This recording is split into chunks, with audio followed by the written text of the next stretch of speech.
За сайн байцгаана уу эрх мэдэл сонсогчдоо. Улсынхаа нийслэл Улаанбаатар хотоос Дүлгөөн болон Совд мэдчилж байна.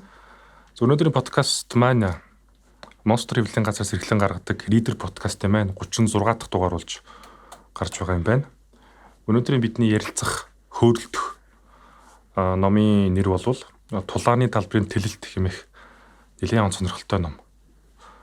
Энэ ном маань Францын алдар зохиолч, орчин цагийн Францын алдар зохиолч Мишель Вильбекийн 1994 онд бичсэн Франц хэлээрээ Extension du domaine de la lutte хэмээх номын талаар ярилцах гээд манай зочид хүрэлц ирсэн байна.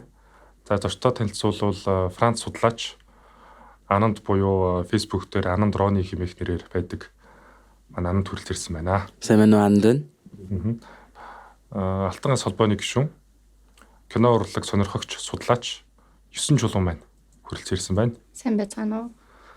За тэгээ зочдтой хүрэлцэн ирсэн явдалтай гүний талархал илэрхийлээд подкастныхаа үндсэн сэдв рүү орё гэж бодлоо. Энэ ном маань Монсуудар удаа зохиол цувралын 14 дугаар дэвтэр болж гарсан.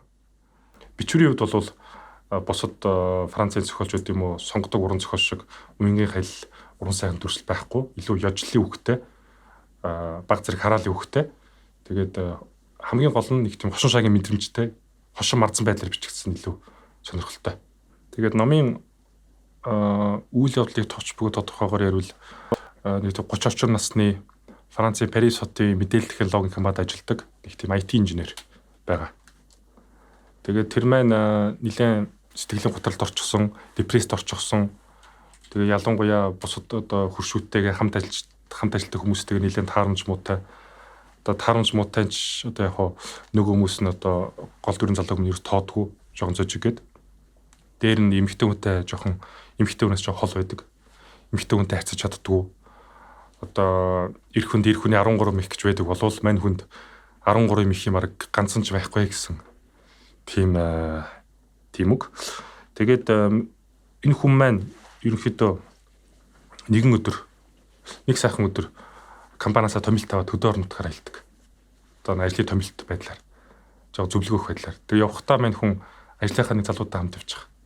Нөгөө залуу нь хинбэ гэсэн чинь нөгөө Ромын 2 дахь гол дүр буюу бас маш сонирхолтой нэг дүр. Энэ болохоор яг романы гол дүр шиг бас эмэгтэй хүнтэй харьцаж үзээгүй бас нийгмээр жоохон гадуурхагдсан, депрессэнд орчихсон, жоохон сэтгцийн жоохон эмгэгтэй тийм хүн байдаг.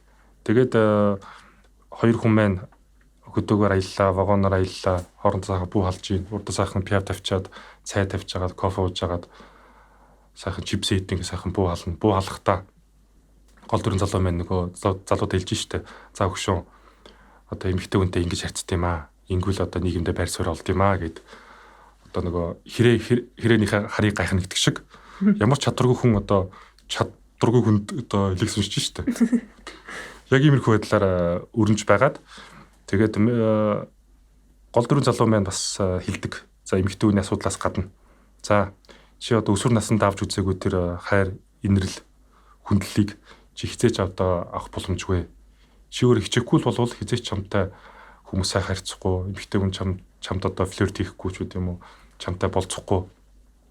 Тийм болооч инхийн тулд чи өөрөө л одоо хичээх ёстой гэж хорон энэ хоёр хүмүүс яриа өрнөдөг. Энэ номыг уншсан манай 9 өнөө өөрийнхөө сэтгэлийг хэлвэл. За энэ номыг болохоор анх юу байсан л та. Энд 17 онд гарсан юм байлээ. Би тэг яг 2 жилийн өмнө уншиж таарад. Тэгээд яад уншсан бэ гэхээр ингээд айгу наттай айгу ойр санагдсан. Ингээд яг нэг юм нийгмээс айгу залхацсан хүний өнгө аясаар ингээд бичсэн. Би тэг тухайн үед яг нэг тийм бас байдалтай байсан юм шиг ингээд өөрийгөө бодохоор. Тэгээд уншаал тэг ингээд нөгөө бичгийн хэлбэрэн ч гэсэн ингээд яг нөгөө одоо та нар ирээ тэмдэглэл хөтөлтөө бол би ингээд нэг тэмдэглэл хөтөлтөө байхгүй юу. Зэнгүүт ингээд яг нэг маргааш ингээд өчигдөр нь тийм хүнтэй уулзсан ч гэдэм үү. Яг нэг юм нэгin юм ингээд бичдэг. Тэгээд яг тэр бичиглэлийн хэлбэр нь надад бас айгүй их таалагдсан. Тэг яг номын ингээд бүтнээр нь уншаад яг үнцээр нь ингээд харах юм бол ерөөсөө нийгмийн шүүмж байсан л та. Одоо би ингээд дотроо бодол яваад байдаг юм энэ номон дэр ингээд айгүй гоё гаргацсан юм шиг тий тэгж санагдчихсан. Тэгээд айгу нөгөө нихилист ерөөсөө нийгмийн шүүмж тэгээд айгу тийм нийгэм ингээд үүсгээд байгаа нь тэгсэр нэ ингээд тухайн нийгэмдээ ингээд бас ингээд тгсэж үлдэх гээд байгаа тэр одоо мэдрэмж юм уу. Тэрний яг энэ номыг уншихад айгу чухал нөлөө үзүүлсэн юм шиг санагдсан. Тэгээд энд нөгөө хойно нугасаа байгаа штеп би энэ ертөнцид дургу, Еврогт дургу, амьдралыг нийгмээ чигшдэг гэд. Тэгээд сурчлагааг зэгүүддэг, компьютер харахаас бөөлж цутгадаг гэд. Тийм. Энэ өөр IT-ийн мэдлэлтэй тий. Тэгээд яг өөрөө ингээд энэнгээр л ерөөсөө энэ нийгмийг ингээд шүүмжилж байгаа байхгүй. Тэгээд дараа нөгөө зохиолчийг ярих үед нь бүр тодорхой ярил зүгээр бах тий. Яг уншин сэтгэл гэвэл сая чи бас нөгөө хийсэн ш нийгмийн тал байж чадсан ингээл яг нийгмийг харуулсан гэдгсэн чи нөгөө ном бол ертөнцийг харах цонх юм гээл тэгсэн чи одоо ном бол нийгмийг харах тойл болсон юм шиг тий. Тэг яг энэ тулаан талбарын тэлэлт гэдэг гарчгийн талаарыг итгэн зүйл хэлвэл мань хүн номд хэлсэн байдаг. За капиталист нийгэмд амьдарч байгаа хүн болгон одоо сайхан амьдрахын тулд тий одоо гоё амьд гарахын тулд бүгд гоё тэмцдэгэ тулдгаа. Тийм болохоор хөрөнгө мөнгө өнгө зүсэн дээр тогтсон энэ капиталист нийгэм маань тэр чигээрээ тулааны талбар юм аа. Харин энэ нийгэмд амьдарч байгаа бид бүгдээрээ өсөөнөө ананд сувд одоо төлхөө миний би бүгдээрээ л энэ нийгмийн гишүүд буюу тулааны талбарын байлдагчд юм аа. Тэгээд энэ цаг, минут, он, сар өнгөрөх тусам энэ тулааны талбар нь тэлдэг. Тийм болохоор л энэ тулааны талбар нь тэлж байгаа үзэгдэл нь тулааны талбарын тэлэлт гэмэх энэ номын гарчиг болсон учир жанцантай. Тэгээ нэг ойроос юм нөгөө юу л тээ яг нөгөө ажил хийдэг. Тэгээ одоо бидний үеийн залууч бүгд ажил хийж байгаа шүү дээ. Одоо яг ажил ингээ нийгэм дээр гарцсан явж байгаа. Тэгээд ингээд яг одоо нөгөө сэтгэл готрол бас ингээд тохиолдоод байгаа учраас айгу ойрлоосон бахалтай. Тэгээд эн чинь бас ингээд нийгмийн асуудал болчиход байгаа байхгүй юу? Тийм. Тэр утгаараа энэ ном айгу зүгээр санагдчих та. Одоо нөгөө Достоевский нөгөө газар дороос бичсэн тэмдэглэл шүү дээ. Тэрийг бас уншсан л та. Тэр болохоор ингээд айгу эртний дээр үеих шүү дээ. Эн чинь болохоор яг орчин цагийнх гэдэг утгаараа надад айгу ойр санагдсан. Тэгээд зохиолч нь ч гэсэн бас хувь хүн талаасаа өмнө мэддэг байсан. Тэгээд таалагдах жоохтой зүр мэдээд зохиол нь ер нь гардаг бол уншиж үзье ч юм уу гэж бодож исэн. Тэгээд гараад уншсан. Тэгээд үйл явдал руугаа буцаад нэг халт орвол одоо хэрхэн одоо нийгэмд байр суурь олох вэ, хэрхэн аж аргалтай амьдрах вэ, ядаж нэг буу халаа суудаг, гоё сэтгэлээ нээгээдс ярддаг найзтай болж чадахгүй маа хоёулаа. Тийм болохоор одоо яаж яах вэ ер нь хоёулаа. Ер нь яах вэ гэж хоорондоо ярьж агаад гол дөрвөн залуу маань нэг сэтэл үртгэдэг сэтэл нь болохоор ерөнхийдөө нэг тийм хүчрхийлэл арга хэрэгсэл. Яг энэ хэсгээс эхлээд л романы хамгийн сонирхолтой буюу сэтгэл өвдөм бас инээ төрмээр тэгээд өвдөмөр хэсгүүд өрнөдөг. Одоо энэ гол дүрийн Баатар шиг иймэрхүү хүмүүс мэдээж Монголд монголч байна уу? Монгол, Франц одоо хасаагүй байгаа. Монголоор дүүрний тийм хүмүүс байгаа. Магадгүй энд студид сугалсан хүмүүсийн аль нэгж тийм замаар туулсан ч юм билүү эсвэл туулах гэж байгаа ч юм билүү бас мэдэхгүй. Тийм болохоор эн чинь бас одоо бид нар бас иймэрхүү асуудлыг маш сайн нухацтай үзээд тиймэрхүү хүн байвал маш сайн дэмжиэд за яасан өгшөн юу болж байна одоо асуудал чи юу байна сайхан буу халын өгшөн сайхан пиав гэж уг нь ярилцах тиймэрхүү үг бид хүлээж авах хүн байр хүлээж авах чадамжгүй хүн байр бас байна. Тэгэхээр яг тэгэл өөрөө уншаал ойлгох таа. Энэ талаар Ананд ямар шүү сэтгэлтэй байна. Ер нь бол хөрсөн дээрээ хэрвээ буух юм бол баг хүн болгон л депресстэй, асуудалтай, фейлдэл явж байгаа л да. Хүн болгон тийм нэг гадуурхагдсан филингийг бол авч л байсан байгаа. Тэгэхээр Францад одоо чинь ингэдэг байхгүй. Мэдж байгаа зүйл байх юм бол заавал мэдхгүй байгаа хүмүүстэй хуваалцах хэрэгтэй тий. Чадж байгаа юм байх юм бол чадахгүй байгаа хүмүүстэйгээ хуваалцах хэрэгтэй. Гадуурхагдж байгаа юм уу эсвэл шовдрлогдож байгаа хүмүүс байх юм бол тэр хүмүүсийг ойлгох хэрэгтэй. Тэгэхээр одоо депрессж байгаа хүмүүсийг ч гэсэн эморж байгаа гэж бидний магадгүй нөгөө эмогийн гүтэл тийм зураг яваад идэв штэ мем яваад идэг. За бүгдээрээ одоо багш нь хэлдэг штэ. Эмоны тухай өнөөдөр ярина гэсэн чинь бүгд аргашаага харцсан нэг залуу идсэн байж идэв штэ. Тэр хэлсэн тий. Тийм тэр шиг бид нар нөгөө нэг бас эмор байгаа, депрессд байгаа, стресс байгаа тиймэрхүү хүмүүсээ амар сайн хүлээж авах хэрэгтэй. Энэ бол байдаг филингтэй, байдаг л хэвэн л зүйл. Энэ хүмүүсээ бид нар нийтээрээ ойлгож, хүлээж авч, тусалж, дэмжиж энэ хүмүүсийнхээ тэр фейлдж байгаа процессыг бол амар сайн гоё айгуу гоё зөв ойлгож авч хүлээж авчих хэвээр. Тэгэхгүй бол тэр хүмүүс чинь айгуу хитрхи эмзэг учраас бид нар хэрвээ депресстэй хүмүүсийг ч юм уу эмо хүмүүсийг ингээ шоолж гадуурхагдах юм бол тэр хүмүүс ингээ бүр болон чигдээд тэрнээсээ бүр гарч чадахгүй тэр нь баг олон зуун жил заавал 100 жил цааш энэ орчноо жил одоо үргэлжлээд тэр нөгөө нэг энэ номын зохиол дээр гардаг шиг өөрөөрөө үнэлэх хүнлэмж нь бүр улам буураад ингээ ирээд байгаа юм асуудал. Анх 2014 онд анх Франц хэл дээр уншиж байгаад тэгээд 2016 оны 2016 оны өвөл хавцаа Францад оюутан байхдаа энэ номыг орчуулж эхэлсэн. Амралтаа авчаад өвлийн амралтаа авчаад тэгээд Францын нэг Британи муж буюу далайн эргийн нэг би ч Франц айлд амьдардаг байсан. Тэр Франц айлынхаа далайн эргийн байшин цаахан байжгаад цонхороо гоё нөгөө далайн эргийн усаа харж байгаа. Тэгээ хажуугаар нь гоё нөгөө шувууны чимээ сонсно. Тэгээ урдаас харан кофега тавина, гоё чипсээ тавина.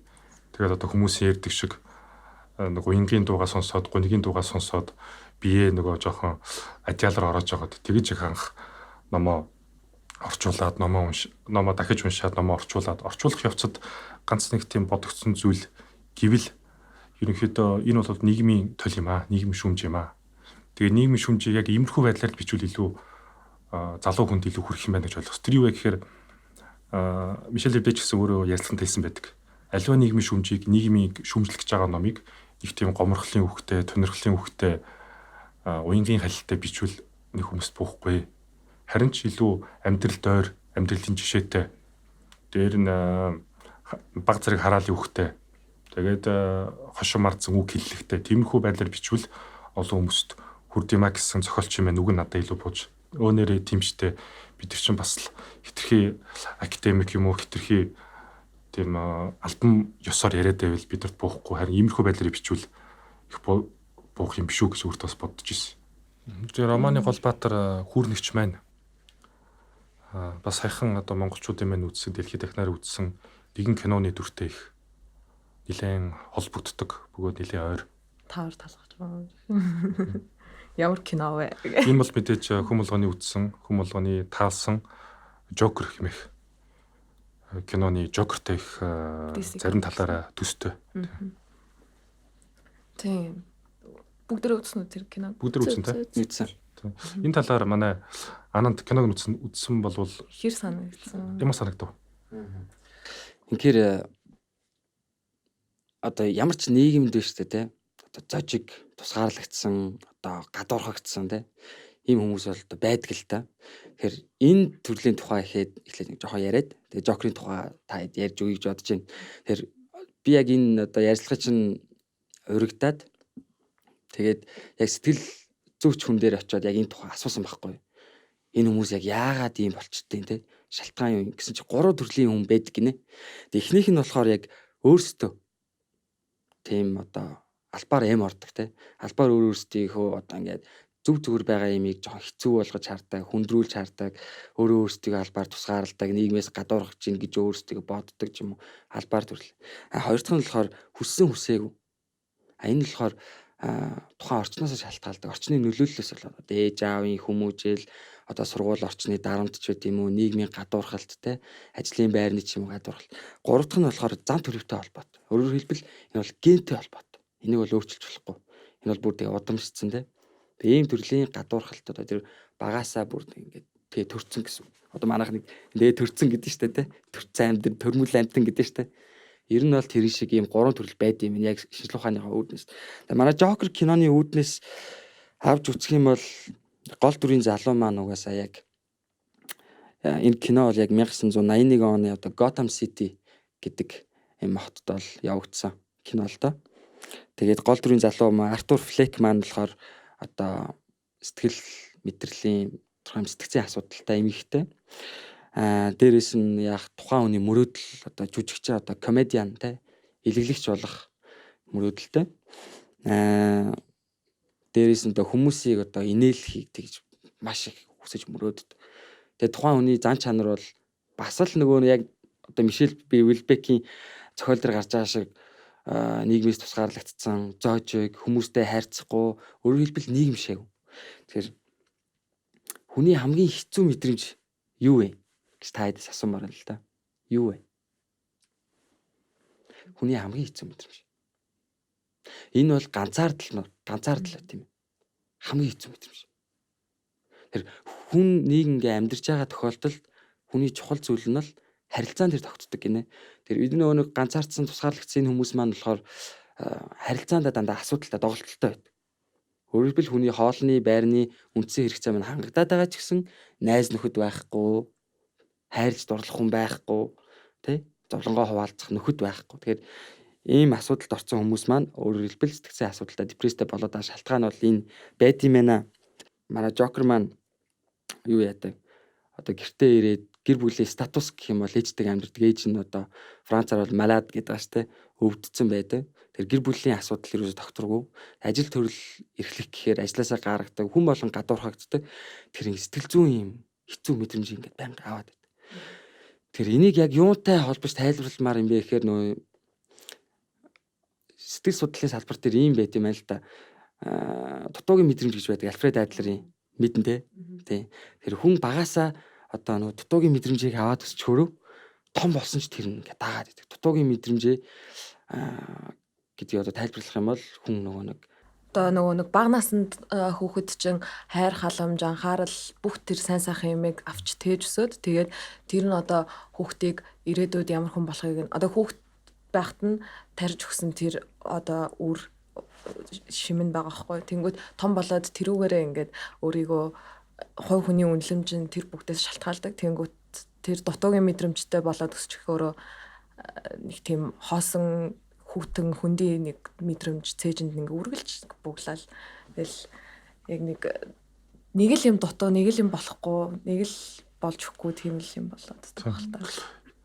Мишель Уилбек гэж байгаа ч гэсэн жинхэнэ нэр нь Мишель Томас гэдэг 1956 онд төрсэн. Тэгээд анх ер нь бол агрономч мэрэгчлээ. Зохиолч бол биш. Тэгээд агрономик сургуулийг дүүргээд тэгээд тухайн үеийн эдийн засгийн хямрал, нийгмийн хямралаасаа болоод нэлээд олон жил ажиллах байсан. Ажилгүй байх хугацаанд нэлээд ганцаардсан, нэлээд эм орсон. Тэгээд ганцаарлаа даван тулахын тулд ном бичихсэн. Яг энэ номыг бичихсэн. Тэгж байж байгаа мэн хүн арай гэж кино урлагийн дээд сургуульд ороод киноны ангид ороод тэгээд кино урлагаар явъя. Кино урлагаар явахгүй би бүтэхгүй мэн тэгээд төгссөн боловч дахиад л ажилгүйчүүдийн игнэнд ороод тэгээд дахиад депресд чигсэн баг. Тийм болохоор яг мань хүн яг л өөрийнхөө л амьдралыг номонд л тусгаад өгсөн мэт. Тэгтээ бас одоо чиний ярьж байгаас ингэ сонсохоор юу санаанд орж ийн одоо ингэ мань хүн болохоор ингэ депрессдж штэ тий. Тэгээ ингэ ном бичих нь одоо нэг талаас өөрийгөө бүтээж байгаа үйл явц болчих жоохгүй юу. Тэгэхээр ингээд бас ингээд эерэг талаас нь харуул тий. Тэр чинь ингээд агуу юм сөрөг яваад байгаа шүү дээ тий. Тэгээ өөрийгөө хайсараад өөрийгөө олоод ингээд зохиолч Францын одоо тий ингээд утга зохиолын том юу хийн тий. Тэр төвшөнд ингээд өөрийгөө аваачих хүртэл хэмжээнд ингээд зохиолч болно гэдэг чинь бас одоо депрессний ач гавьяа гэх үегүй тий. Нэг тийм юугаа тарина түүнийг хураана л гэсэн юм шүү. Тий. Одоо ингээд би яхаа юу гэж хэлэх гээд байна гэхээр өөрийгөө ингээд бүтээж өөрийнхөө хүслийг болоод байгаа ч юм шиг тий. Ингээд айгүй олон жил ингээд депресс өөрийнхөө хүслийг таньж мэдхийн тулд явсаар агаад эцээцт ингээд яг зохиолч гэдэг дээр бууж байгаа ч юм шиг тий. Хувь хүнийг харахаар. Тэнгүүд бид нарыг ингээд заавчлаад байгаа юм хэлээ. Бид нарыг ингээд одоо зохиолчийн өөрийнх нь Мишель Уилбекийн depression тэгээд одоо энэ тулааны талбарын тэлтийн гол дөрвийн хоёр залуугийн сэтгэл готрол болон тэр дутуугийн мэдрэмж тэгээд жокрын ингээд тэгэхээр депресс яг ингээд ямар үйл явц гэдэг талаар бас жоохон ярих хэрэгтэй юм шиг байна л та. Тийм чи гоё яриач. Депрессийн тухай одоо жишээ нь одоо эм ороод одоо монголоор бол эм орох гэдэг байгаа шүү дээ. Ер нь англиар бол одоо тийм харсан. Одоо depression anxiety энтриг бол одоо маш олон disorder гэж байгаа шүү дээ. Тэдний бүгдийг манай монголчууд бол нэгтгээд эм орох гэж хэлээд байгаа шүү дээ. Уудлал гэсэн дотор амар олон ангилалтай байгаа. Bipolar одоо disorder ч гэдэг тийм. Тэнгүүд одоо депрессийг нэг чинь одоо эм ороод тэрнээсээ кайф аваа яваад идэг хүн байна. Гэтэ Тийм. тэрнээсээ баг жаргал кайф аваа яваад идэг хүн байна. Би эм ороод байна гэж тийм. Нөгөө хэсэг нь болохоор эм орсноо зовлон гэж боддог. Надад хэцүү байна. Би одоо эм ороод байгаа маань одоо бусад хүмүүс эм орохгүй би эм ороод байгаа учраас энэ бол зовлон юм а гэж бодоод ингээ өөрийгөө бүр ингээ шаналгаад идэг хүн байна. Энэ бол яг депрессийг яаж үзэж ийн гэдгээс л хамаарч л. Тэгээ зарим хүмүүс нь болохоор одоо эморлосоо бас илүү уран бүтээл гаргадаг. Нөгөө уран бүтээл онгод гэдэг шиг одоо гэртээ сайхан гунгийн дуугаа сонсоод гунгийн дуугаа сонсоод гадааны бороо ороод ч юм уу цас ороод цасан далахад тэгээ гунгийн дуугаа сонсоод халуун вайнаа сайхан уугаад тэгээд явж ивэл илүү эм ороод ингэж эм орсноос ингэж эм орж байгаад өөрсдийнх нэг тийм уран бүтээлийн онгод нор төвшөх зэрэг хүмүүс. Уран бүтээл за нэг зураг зурдаг хүн болвол нэг тийм уран зургийн онгод, уран бүтээлийн онгод, бичвэрийн онгод гэх мэт. Тэгээ жоохон нийгэм талаас хараад хэлэх юм бол одоо ингээд манай яг нийгэмд чинь ингээд одоо энэ сэтгэл зүйн хямрал тэл энэ эморл энэ төр чинь ингээд амар яригадаад байгаа сэдв болчиход байгаа шүү дээ. Тэгээ яагаад ингээд ингэ бодохоор тэгэл бас л энэ нөгөө ном дээр гарсан шиг бид нэр ингээд нийгмийнхаа ингээд бас золиос яваад байгаа хгүй яг ингээд эцсийн дүндээ. Тэгээ ингээд болохгүй бүтэхгүй ингээд янз янзын амьдралтай хүмүүс ингээд янз янзын төвшөнд амьдраа тэгээ тэрийг ингээд шийдэх гээд ингээд дороо ингээд бидрээд гэхүү хичээгээд гэхүү тэгээ тэрэндээ ингээд бүдрэхгүй хүн шиг ингээд одоо явж байгаа тэр нэг байдлыг л одоо эморл гэдэг. Тэрийг гоё даван тулуулах гайгүй болох л тоо. Хүн болгонд нь шүү дээ тий. Депрессив филинг байгаа байхгүй. Тодорхой хэмжээнд. Хүн бүрч юу? Бүр Монголын нийгэмд байна уу? Дэлхийд дахнаа бүр бүх улсын хүмүүс байгаа. Тэрийгэ зарим нь болохоор хэтрүүлээд өөрөө бүр ингээд бүр хөгжүүлээд байгаа хүн байна. Тэрийгэ зарим нь айгүй боломж гэж ялан дийлэх боломж юм байна. Би энийгээ одоо энэ асуудлаа шийдэж гэдэг. Ямар нэг асуудал тулгархад тэрнтэйгээ шантардаг хүн байгаад байна. Тэрийгэ даван туулчих гэж одоо сэтгэл зүйд байна. Тэгэхээр энэ Жокертэй холбоод би тайлбарлах юм бол одоо ямар ч улсад заяа. Энэ шовдор хүмүүс гээд одоо Виктор Хьюгогийн зохиолыг та хэд уншсан бах те. Энэ дээр чинь жишээ нь бас яг гардаг байхгүй. Энэ Жокертой төстэй Мишель Вилбектэй төстэй бас яг холбож тайлбарлавал ямар ч улсад биш те. Нийгмийн дээд, дунд, доод гэсэн давхарга байгаад байна. Тэгэхээр ямар ч улсад ийм давхаргууд байгаа. Тэгэхээр зарим хүмүүс чинь болохоор нөгөө нийгмийн доод давхаргад төрчөөд одоо тэрэндээ зовж ханалдаг. Тэнгүүтээ дээд давхарганыхаа хүмүүсийг одоо элитүүд гэж яриад байгаа шүү дээ. Бид нар энэ хүмүүсийг үзэн яддаг. Тэ? Тэр хүмүүстэй дайн заарладаг гэдэг ч юм уу. Нөгөө хэсэг нь болохоор энэ дээд давхаргалуу би одоо тэмүүлэх хэрэгтэй байна. Би үзэн ядаж болохгүй байна. Би ч тэдэртэй адилхан болох хичээх хэрэгтэй байна. Өөрөөрөө мотивацжуулах. Тэ? Урам зориг өгөх, сэтэл өгөх. Би ядуу төрсөн хэцүү амьдралтай байгаа. Гэхдээ би энийгээ даван туулах хэрэгтэй байна. Би ингэж байж болохгүй байна гэд өөрөөсөө гэсэн асуудал бол байгаа. Нэр хүн болгонд байгаа. Тэр асуудлаа хүн болго өөрөөсөө гэсэн байдлаар даван тулах хэрэгтэй юм шиг байна. Одоо solution одоо арга зам бол айгүй энгийн. Хүн болгон депрессж байгаа, хүн болгон асуудалтай байгаа, хүн болгон эм орж байгаа угаасаа. Монголд ч гэсэн зөндөө хямрал бидэрт байгаа шүү дээ. Санхүүгийн гэр бүлийн хямралаад нийгмийн асуудлууд байна. Гэтэ энэ бол сонирм биш. Тэр зүма залуучууд бидэд бол одоо энэ тэр бүх асуудлуудаа одоо үзэн ядаж биш өөрийгөө даван туулах тийм хүчтэй мэдрэмжээр солих хэрэгтэй юм шиг байгаа. Яг өөрийгөө олохын тулд хүн болон мэдээж өөрийн зорилготой өөрийн гэсэн одоо мөрөөдлийн мэрэгжилтэй мөрөөдлийн гой хоббитой. Тэгээ тэрийгээ мэдээж хүн болон өөр байдлаар хэрэгжүүлсэн зарим нь олон хүмүүстэй хамтарч ажиллаж илүү одоо бүтээн цайтай байдаг. Зарим нь ганцаараа сууж байвал илүү уран бүтээлийн онгодтой байдаг. Харин зарим ингээд ажиглаад байхад жоохон тийм ганцаараа суух туртай, ганцаараа кино үзэх туртай ч үгүй юм уу. Магадгүй ингээд кино театр ороод IMAX-т ганцаараа кино үзэж сууж байгаа хүний чинь манайх ч бас л яагаад юм ороод байгаа юм бэ? Чи яагаад юм бэ? Чи одоо яаж юм орохоор ингэж ганцаараа кино үздэг бэ гэж жоох хүмүүс ярьдэн штэ. Харин тий. Бас тиймэрхүү. Тийм болохоор тухайн хүн ямар ч байж болно. Магадгүй нөгөө хүн зөвхөн ямарсандоо биш, одоо гутралд орсондоо биш, зүгээр тэр киноны үйл явдалд аж холбогдол өгөөд тэгээд зөвхөн кинондоо мэрэгжлийн үүднээс хандах гээд үзсэн байж болно. Тэрийг нь болохоор зарим хүмүүс ойлгодгүй.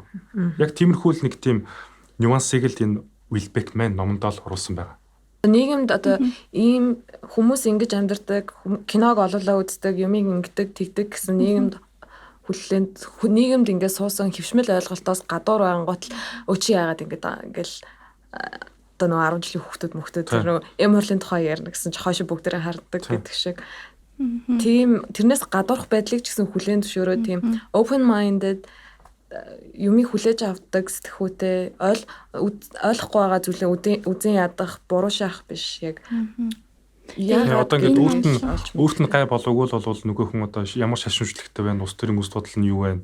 Бэлгийн чиг баримлаа. Бэлгийн чиг хандлагч байд юм уу эсвэл одоо нийгмийн гарал үүсэл ядуу байна уу, баян байна уу? Одоо царай мотой байна уу, царайлаг байна уу?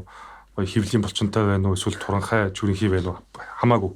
Бүгдээрээ л угаас адилхан хүн юм болохоор тэрийгээ сайхан хамтдаа баяа л гэсэн мессежийг номороо өгөх гэж оролцсон юм санагдсан.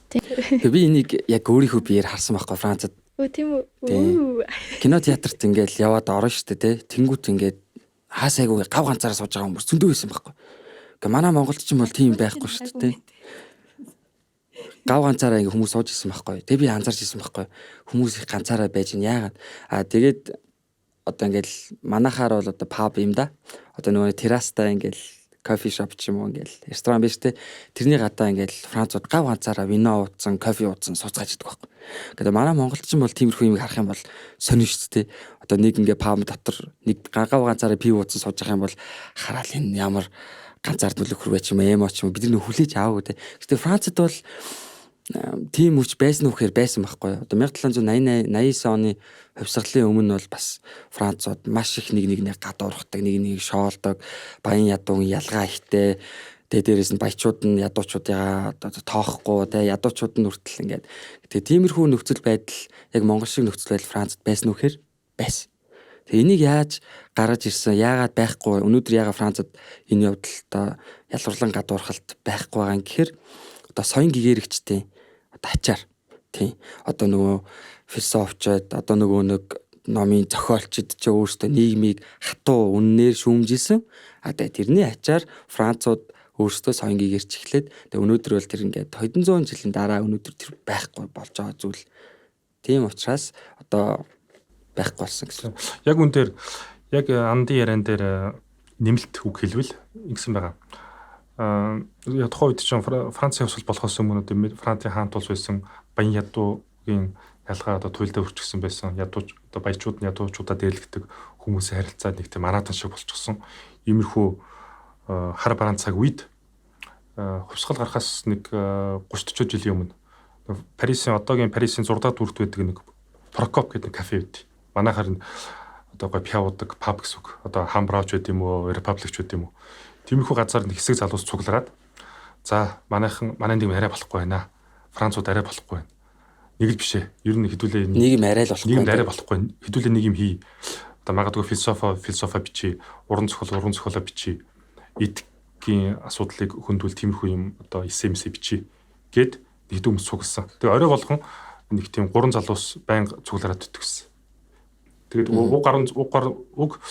гурван залуус ингээд уулзсаар байгаад нэг шийдэл төрсөн. Шийдэл нь болохоор за өөрсдөө философи номыг бичиж, уран зохиолын ном бичээ гэд. Эдгээр хүмүүс нь хэн байсан бэ гэсэн чинь нөгөө алдарт философч юу манай эдтэй. Манай нөгөө Дидро, тэгээ Волтер, Даламбер эдгээр байсан. Руссо. Яг Руссо бол сүлд тэмэгдсэн. Яг гэсэн чинь эдгээр хүмүүс ингэж өөрсдийнхөө ном зохиолын бүтээл туурхаа болоод Волтер мэн нөгөө Кандид бүтээлээ. Тэгээ Дидро, Даламбер хоёр нөгөө энциклопеди буюу нэвтрэх тойл бүтээлээ хийхээр шийдээд тэгээд уг бүлгэнд нь хоёр хүмүүс нэмэгдсэн. Тэр хоёр хүмүүс нь болохоор Жон-Жак Руссо, Монтескьё хоёр. Иймэрхүү байдлаар явсаар байгаад тэгээд өнөөгийн Францын нийгмийн засъя гэдэг. Гэхдээ мэдээж шууд номоо бичээч үт юм уу шууд хүмүүс уншаад засраагүй энэ чинь мэдээж олон жилийн цаг хугацаа бол байгаа. Магад Франц жишээ гэвэл 100 жилийн хугацаа байна. Голд нэлээд олон хүмүүс амь өргөцсөн, нэлээд олон төрн эргэсэн иймэрхүү юмнууд. За тэгээд бас нөгөө нэг энэ сэтгэл готрлын юмгээс энэ бүх зовлонгоосоо нөгөө нэг таашаал аваад тэгээд түрүүн дүлгөөний ярьсан шүү дээ. Ингээл сайхан дуу сонсоол алхаал ингээл мэдрээл. Тэгэнгүүт яг Ван Гогийн талаар ярмаар санагдаж байна л да. Винсент Ван Гог одоо сүүлийн хэдэн жилүүдэд одоо олон нийтийн сүлжээ Монголд бүр айгүй хурдцтай идэвхтэй хөгжөөл хүмүүсийн амьдралын нэг хэсэг бол ялчгүй болцсон шүү дээ. Тэнгүүт тэр үеэр Ван Гогийн одоо Starry Night ч юм уу янз бүрийн зурнууд бүр ингээл хаасайгуу те мэдгүй хүн ч гэсэн баг байхгүй болоод тэр Story Night-ыг хараад өө эн чин нэрэ харж исэн юм байна гэж мэдхээр тэнгүүт та нар доктор хөө үзчихсэн үү? Доктор хөө нэг Британий шоу. Тийм. Цуврал. Тийм. Доктор хөө гэдэг тийм цаг хугацаагаар аялдаг нэг тийм британи хүн гардаг байхгүй. Амар олон жил гарч байгаа тийм. Тэрний нэг ангин дээр Vincent van Gogh-ыг гаргадаг яг. Тэгээд доктор хөө Van Gogh-тэй ингээд цаг хугацаагаар аялж очиод тэгээд тэгсэн чинь Van Gogh бүр амар готролтой ингээд ямар гэж хэлмээр бэ? Тэр нэлээд тухайн үед чинь Van Gogh маань ямар ч зураг одоо зураг худалдаалж чадахгүй нэлээд одоо нийгэмд тусгаарлагчсан жоохон депрессэнд орчихсон. Тэгээ байж идэл нөгөө доктор хүүгийн цаг хугацаагаар аялдаг нөхөр маань очоод тэгээ мань хүний яг нөгөө өрөөнд уйлаа твтэж ахт нь бас олж аваад тэгээд орчин үе буюу Парисын Van Gogh-ийн нэг үзэсгэлэн дээр навчиж байгаа. Тийм. Тэгээд Van Gogh бүр нүдэндээ итгэж тахгүй айгуу тийм сэтгэл хөдлөм үйлдэл явдалтай. Тэгээд тэр музейн куратор нь Van Gogh-ыг гэж мэдэхгүй шүү дээ. Тэгэл доктор хөө та ингээд энэ хүнд Van Gogh-ын талаар тайлбарлаад өгөөч гэдгсэн чинь манай ингээд хүн төрөлхтний түүхэнд байсан хамгийн агуу уран бүтээлчдийн нэг гэж хэлж мэлэл. Тэгээд яг тэр үйл явдал шиг одоо урамшуулж байгаа юм уу? Би яг энэ ангийн үзээд надад их таалагдсан. Яг юун таалагдсан бэ гэсэн чи яг саяын сувдын ярьсан нэг мөсийн тайлбарлагчийн үг. Би тэгээд тэр хэлсэн үг нь одоо хүртэл миний одоо сэтгэл зүрхэнд байдаг. Юу ч хэлсэн бэ гэсэн чи мань хүн за Van Gogh бол бүх цагийн хамгийн шилдэг агуу уран зураач юм аа. Ягаад гэвэл одоо хүн төрөлхтний түүхэнд одоо адармаатай амьдрал сэтгэлийн гутралыг яг тэр хэмжээгээр нэг тийм пессимист байдлаар зурсан өчнөө олон зураачд байна. Харин Van Gogh бол тэгээгүй. Van Gogh л эсрэгээрээ. Van Gogh бол өөрийн адармаатай амьдрал, гунигтай амьдрал, сэтгэлийн гутралаа бүр илүү гоо сайхан болгож, бүр урлагийн агуу бүтээл болгож чадсан гэдгээрээ л Van Gogh дэлхийд цорын ганц юм а гэж тэр мөсийн тайлбарлагч хэлсэн. Тэр үг нь л одоо хүртэл миний одоо миний ой тогтоолт одоо хүртэл байд. Одоо манайхын чинь ингээд усанд орохдоо ингээд нэг тийм дуулдаг нэг тийм нэг цань дуулдаг байдаг та. Манай залууч гэсэн 5 дахь өрөөж гэдэг юм хагасны өрөө сайхан пиаво уучаад карагод орохдоо шууд кода мэддэг. Шууд карагод ороод кода мэддэг цайны дуутай байдаг шиг. Саяын тэр мөсийн тайлбарлагч үг нь баг миний цайны үг. За үг арай биш. Цайны ухаарлын үг болчихсон юм байна. Одоо ингээд хэрэг маш гүнзгий ингээд хоосрлыг тэр гуниг ганцаардлыг мэдэрч исэн гэсэн яг тэр чинээгээрээ тийм их гоо үзэсгэлэнтэй ад жаргалтай бүтээлүүдийг гаргаж ирээд тэгээд өөр шиг нь тэгээд зов шаналж байгаа хүмүүс баг тэр зургуудыг нь хараад өөртөө байхгүй тэр ад жаргалаа тэр зурнуудаас мэдрээрээ гэсэн шиг. Одоо ингээд тэгээд Van Gogh-ийн тухай нэг сүүлийн үг хэлвэл юм байгаа.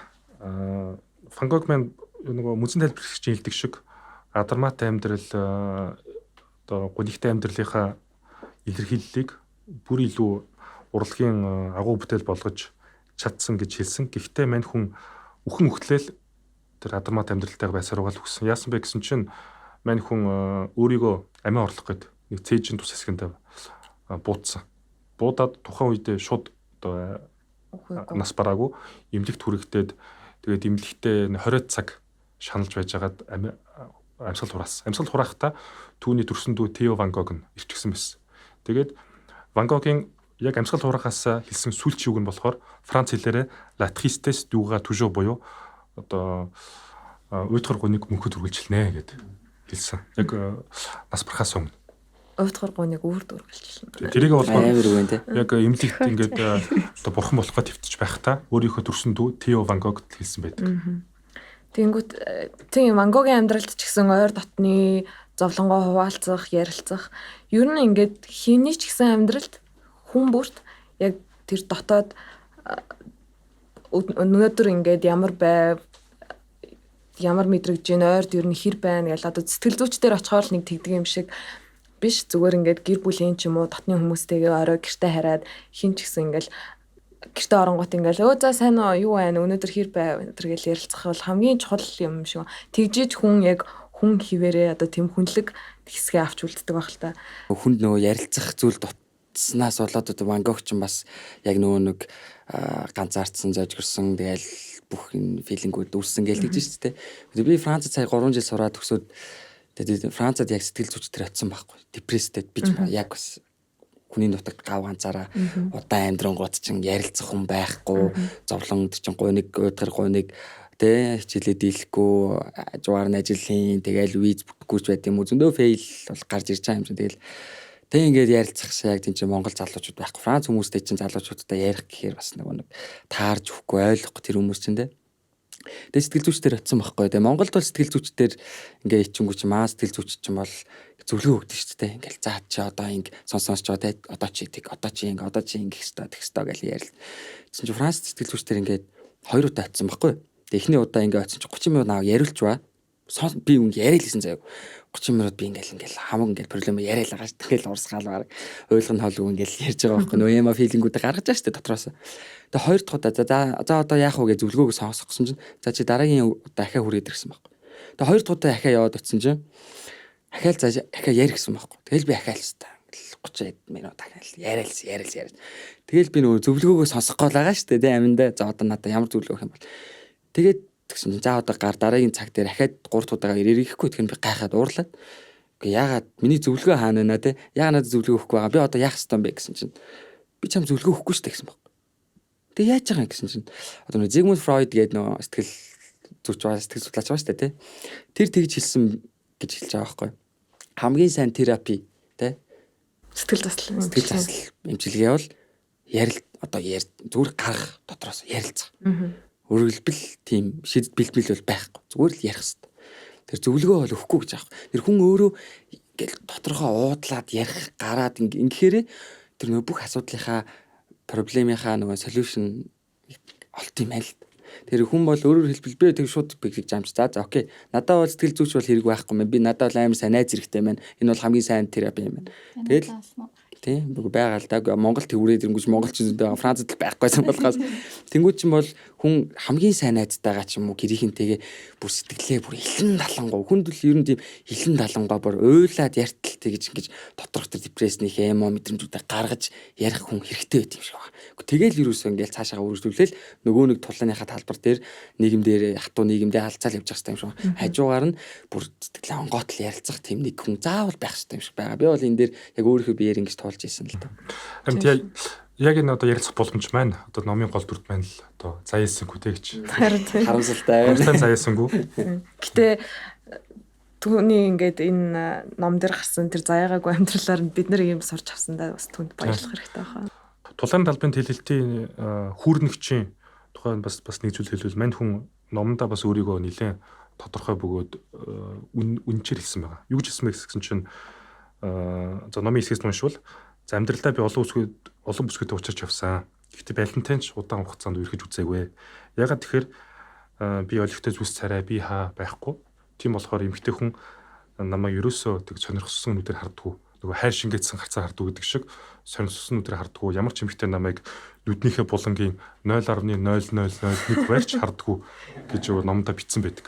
Яг иймэрхүү байдлаар л нэг тийм хүн болгоны уншаад ойлгох үз хошин марцсан хэллэгтэй энэ номыг унших тусам илүү инээн өрөвдөн тэгээд одоо нөгөө за ойлгох нь чарай биш. Тэгээ инээн тэгээд өрөвдөн тэгээд бас нэлээд олон юм ухааруулна нийгмийн одоо тодорхой хэмжээгээр нийгмийн төлөл болж чадсан юм. Тэгээд мань хүн бас ялангуяа хүүрнэгчээс гадна хүүрнэгчтэй хамт нөгөө хөдөөгөр ажиллаж байгаа нэг хамт ажиллаж байгаа залуу байсан гэсэн шүү дээ. Тисеран билээ. Тэгээ Рафаэль Тисеран.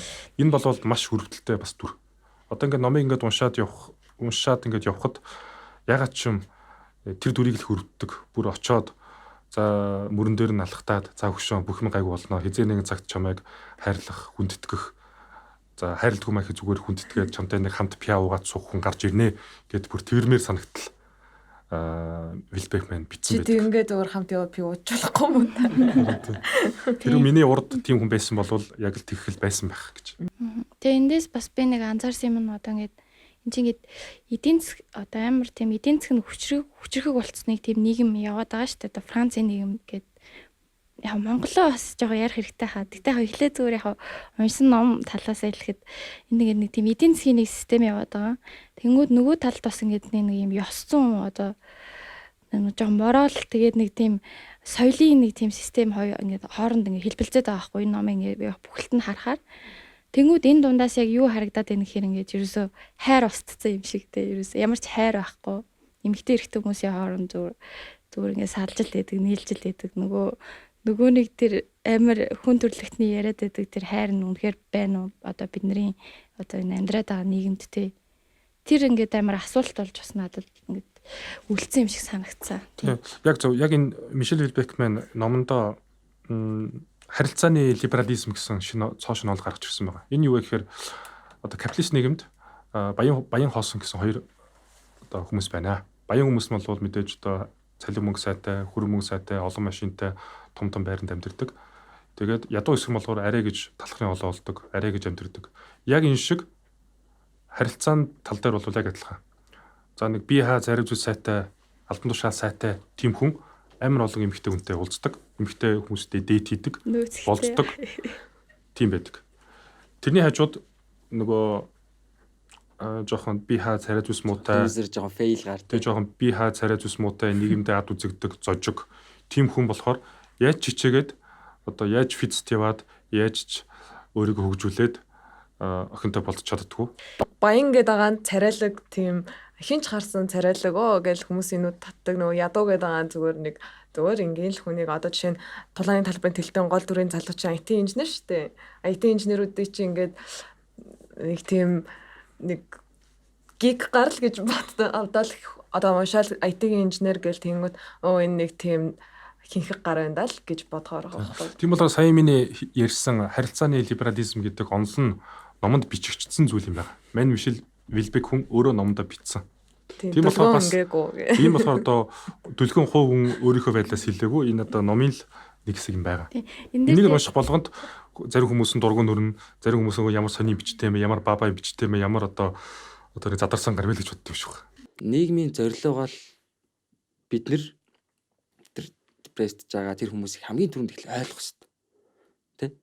Тэр хүмүүсийг ингэ тусгаарлаж болохгүй. Улам ингээд манайха нөгөө 10 жил чинь бол байдаг штэ. Багш нар чинь нөгөө нэг хоцроод ирдэг сурлага муутай хүүхдүүдээ ингээд чийл болохгүй байна, бүтэхгүй байна гэх улам тусгаарлаад ноон цурдаг хүүхдүүдээ алга ташаал гэдэг. Энэ бол бас нэг бодлын жоохон тэгш бус байдал үүсгээд байгаа л да. Манай боловсролын системтэй холбож тайлбарлавал Монголын нөхцөлд штэ тэ. Тэгээ нөгөө хүүхдүүд чинь өөрхийн аймтаа нөгөө хүүхдүүд ангийнх нь хүүхдүүд нөгөө хүүхдүүд чинь улам шоолоод байдаг. Тэ тэрэндээ хөрх аймт улам нөгөө нэг өсвөр насны хүүхдүүд чинь ойлгох хөрх аймтад өөрөө ирэхгүй улам өөрөөсөө тусгаарлагдал яана би болохгүй байгаа бүтггүй байгаа маань ингээд аамын улам тусгаарлаж явсаар байгаад ингээд өөрийгөө нийгэмшүүлэхээ болоод ингэ шүү дээ. Тийм би муу юм байна гэл чи муу гэж хэлээлхлээр би угаасаа муу юм чи ингээл сайн бах хүсэл төрхөөрг болгож байгаа хгүй. Тэнгүүт бас ингээд хэдүүлээ тайрын талаар бас дараа нь ярих хэрэгтэй юм шиг байна. Яг үнэ. Зорилго бол яг ийм байхгүй. Ухаарах те. Одоо тэр нөгөө ганцаарцсан байгаа 10 жилдээ үлдсэн одоо тэр 10 жилд бол задуулах, нүдүүлэх, нөгөө банераас дээрлэхүүлэх, жоохон сул дорой бандерын дээрлэхүүл одоо нөгөө охин тоохгүй те. Тэр бүх явцанд нөгөө бандерын шоолдог те. Чамаг ямар охин тоод ингээл. Тэнгүүд л нөгөө хүүхэд нөгөө эмзэг хүүхэд гэж бас байгаа ш. Итгэхийг үнзий нөгөө хүлээд авчдаг. Жоохон хүмүүстэй жоохон муухай харьцдаг хүмүүс одоо бусад хүмүүсийг ялуурлан гадуурлах хүмүүст мессеж өгөх зорилготой. Тэнийг хажуугаар жоохон депресстэй амьдэрдэг, нийгэмдээ жоохон ад үзэгдсэн зожигдуу хүмүүст бас мессеж өгч байгаа. Тэр мессеж нь юу гэхээр за одоо нийгэм чинь ийм байдгийг шүү. Одоо хүмүүстэй жоохон боломжтой харьцаж байгаарай. Өнөөдөр чиний найз нийгэм хатуу шүү. Амьдралд чинь хар бараант, ирээн бараантай шүү. Чи өнөөдөр нэг хүнийг найзаа гэж бодож ирсэн боловч нөгөө хүн чинь магадгүй чиний хойноос чинь хутга яана гэдэг үлээ. Яг тиймэрхүү байдлаар. Тийм болохоор хүмүүстэй жоохон болгоомжтой харьцчээ. Хүнийг сайн скан хийгээ сайхан дүгнж бай. Сайхан тэнийг хажуугаар л одоо болж үгүй сэтгэлийн гуталд орохгүй, яг сэтгэлийн гуталд орлооч гэсэн хүчрхийллийн аргаар биш тэрийг ухаалаг байдлаар шийдээд тэгж явъя одоо найз нараа л гэсэн тиймэрхүү гой санаал ойлгогдсон. Хүн тэгээд нөө яг ямар ч байдалд орж болно шүү дээ тий одоо ямар ч нөхцөл байдалд орж болно. Бид нар зүгээр өнөөдөр ингэ явж байгаа нэг өдөр бас яаж явахыг мэдэхгүй шүү дээ. Тэгэхээр тэрийг ингээд өөрөө даван туулах нэг тийм чадртай л ах хэрэгтэй юм шиг. Тэр тэгээд угаасаа ингээд шууд бүрлдэхгүй тэгэл насмаас яваал ингээд тэр мөрөндөөс холбоотой л идэх багтал. Одоо ингээд энэ номыг уншаад номын хуц бүрийг ингээд эргүүлээд сууж яхад ер нь баг 100% Монголын нийгэмтэй л илүү ялуу Монголын нийгэм монголчуудын одоо харилцааны соёл, хүмүүсийн харилцаа, хүмүүсийн хандлагатай илүү ойр болчиход байгаа. Ялгуурлан гадуурхал. Ялгуурлан гадуурхал одоо ялгуурлан гадуурхал хүчирхийлэл хөрөнгө мөнгө өнгө зүсэн дээр тогтсон энэ жоохон юм хар бараандуу нийгэм зэр болоо гэж бүх юмыг дийлгэж байгаа байхгүй тий. Бүх юмыг дийлгэхдээ гоё юугаар нөгөө саяхан нодлон нөгөө онц дүмдгээд инээдмийн сурвал гарсан шүү дээ. Яг тэр шиг. Ячтай Жохон ячтай. Тэрүүгээр олон хүмүүсийг татдаг. Одоо Мишель Лебек ч гэсэн ном бичих болгондоо дандаа өдөө хатгсан ном бичдэг. Өдөө хатгсан ном. Болж өгөл хүмүүсийн дурыг хүргэж гисэн. Гэсэн мөртлөө бүгд үнэн. Тэгээд Францаар дүүрэн Франц биш Европ дэлхийд дахнаар дүүрэн Мишель Лебек үзэн яд хүмүүс байдаг. Тэгсэн мөртлөө үзэн язар байж номыг аваад иддэг. Номыг аваад идэг. Тэгээд баг нийгэмд хамгийн үзэн ядаг тухайц ном бичсэн ч гэсэн тэр нь хэдхэн хоногийн дараа бестселлер болчихдог. Манай өөрөө ч гэсэн хэлдэг. За хүн төрлөختөн ер нь хүн болвол хүний муу дуртай амьт юм аа. Тэгээд намайг үзэн ядж байгаа ч гэсэн намайг үзэн ядж байгаа болвол намайг одоо үзэн ядан миний номыг авч өөрийгөө зовох хэрэггүй. Зүгээр л орхичих гэж хэлдэг. Боловч тэрийг мэдээж үзэн яддаг хүмүүс сонсохгүй очиод номыг аваад иддэг. Мөн сонсч л авах л та. Тэнгүүт энэ нэг юу бичиж ийн ингээд болохгүй гэдэг ингээл. Одоо жишээ зүгээр татаад хэлэхэд ингээд нийгмийг ингээд нэг тийм трактораар зөөрлөе л та тий эд ангууд ингээд эргэлдээд бид нар ингээд эд ангид нь эргэлдээд явж гин гэж бодъё. Тэнгүүд ингээд бид нар үннээч мэдгүй худлаа ингээд үнэн одоо юу ч гэдэг ямар нэг юм тариалагдал ингээд бид нар ингээд яваад байгаа шүү дээ өдөр хоногуд өнгөрөөд. Тэгэхээр ингээд тэрнээсээ ингээд бас нэг гармаар санагдах үе байж тээ хүндтэй. Тэр үедээ ч юм уу магадгүй уншдаг байвал зүгээр ч юм уу. Тийм. Тэгээд номер бол бусад одоо номнууд шиг 300 400 цул биш. Яг манай монголчин зарим хүмүүс чинь нэг 400 500 ном 400 500 та ном гарахаар зарим баг айчдаг. Зарим баг бүүн айц үз болчдөг. Тийм бол энэ бол зөвхөн 180 утастай. Уншихад одоо маш хялбархан орчин үеийн хэлээр бичигдсэн. Тийм ном болохоор ерөнхийдөө та бүхний энэ номыг уншиж байгаа эсвэл унших гэж буй хүмүүст л өгөх мессеж байна гэж. Одоо тийм болоо тулааны талбарын одоо байлдагчид бид одоо хэрхэн гоё одоо сайхан амьдарч бусдаа гай болохгүйгээр тэгээд одоо заавал өөрсдөө одоо өөрсдөө бус хүмүүсийг бас гайгүй за нэг хайрлт хүмаа гэхэд хүндэлт хүмаа гэхэд хүлээн зөвшөөрөөд тэгээд сайхан явъя хэдүүлээ гэсэн энэ тулааны талбарын тэлэлт номын гоё мессежээр энэ удаагийн подкастаа өндөрлүүлж байна. Тэгээд өнөөдрийн сайхан энэ номын талаар ярилцсан, Жокерийн талаар ярилцсан, дээр нь гоё Фангогийн талаар ярилцсан. Дээр нь одоо Монголын залуус, Монголын нийгэм талаар нэлээд одоо чөлөөтэй хөрөлдөж өөрсдийнхөө үзэл бодлыг чөлөөтэй хуваалцсан одоо зочдтой баярлаа. Одоо баярлаад тэгээд дараагийн подкастн дээрээ эрхэм сонсогч та бүхэнтэйгээ уулзъя. За зочдтой баярлаа. Баярлаа. Баярлаа.